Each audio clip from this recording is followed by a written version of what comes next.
Welcome back for another 20 Strong Rules overview. In this video I'm going to be going over the setup and rules for the Solar Sentinels deck. I will not be covering the base rules of 20 Strong in this video. If you'd like to learn the base rules of the game, please watch the previous video in this series, How to Play 20 Strong Base Rules. In Solar Sentinels, you'll be playing as the Earth's final line of defense against an encroaching horde of moonbugs. To play 20 Strong Solar Sentinels, you'll need all of your base game 20 Strong components, as well as the Solar Sentinels deck. To begin, you'll want to separate your deck into these 4 categories: 3 double-sided hero cards, 4 boss cards, 12 mission cards, and 45 conflict cards. Next, you'll shuffle up all 45 conflict cards and deal them into 3 face-up piles of 15 cards each. Now you'll select a hero. Once you've selected a hero, set your stat dice to that hero's stats. Set aside any unchosen hero cards. You will not need them for the remainder of this game. Now shuffle up your 4 bosses and set them aside in a face-down pile. Some cards may let you interact with this pile, but for the most part it will remain face-down until it's time to challenge a boss. Next, you'll be shuffling up your 12 missions and dealing yourself 4 from left to right. Take a look at their conditions and choose one to discard. Place your chip and chip holder near the mission cards. Now it's time to start your first round of Solar Sentinels.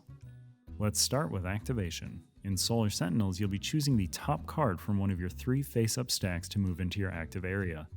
This is the enemy you will be facing this round. Some enemies will have a unique striped orange border. These are mandatory enemies. If they are face-up on one of the 3 stacks during activation, you must choose one of them to activate. If there are multiple mandatory enemies visible, you may pick which one of them you would like to activate.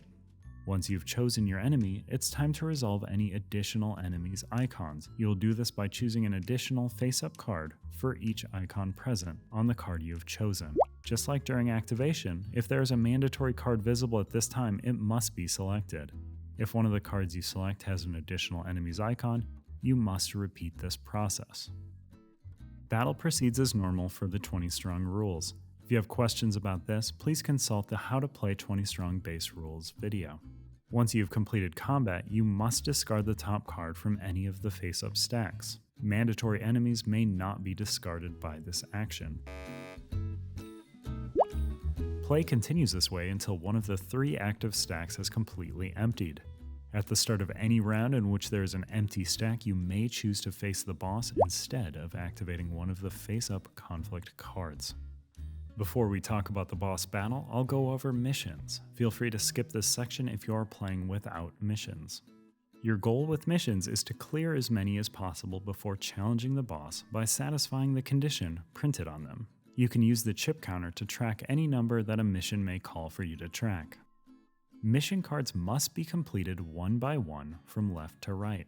For instance, you could not begin completing the middle mission before completing the leftmost. Once you've completed a mission, you turn its card face down and move on to the next leftmost mission. Congratulations, the endgame will be a bit less challenging. If you're having trouble completing a mission, you can always forfeit it and set it aside. These will not be considered complete when you reach the endgame.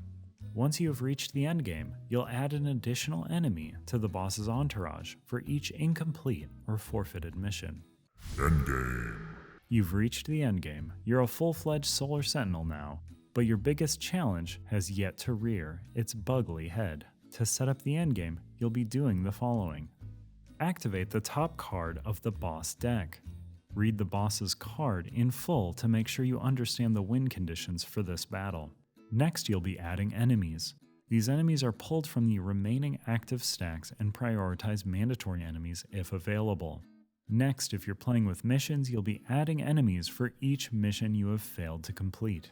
Ignore any additional enemy icons that are present on the boss's entourage. If there are not enough conflict cards remaining to fill the entourage, take all of the conflict cards in the discard and shuffle them together into one new stack. Remaining entourage will be pulled from this stack. The boss battle is played according to standard endgame rules. Those can be found in the first video of this series, How to Play 20 Strong Base Rules. Typically, when the boss is defeated, the game is won, even if additional enemies remain. Some bosses may have additional or alternate win conditions. And last but not least is the ranking system.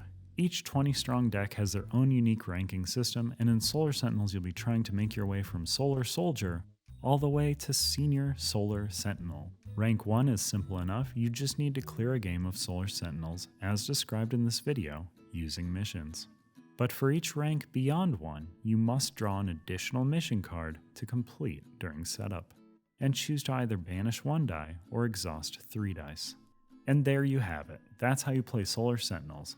Let us know how you're ranking, and make sure to check out the rest of the How to Play videos in this series so you'll know how to become the 20 strongest 20 strong player around.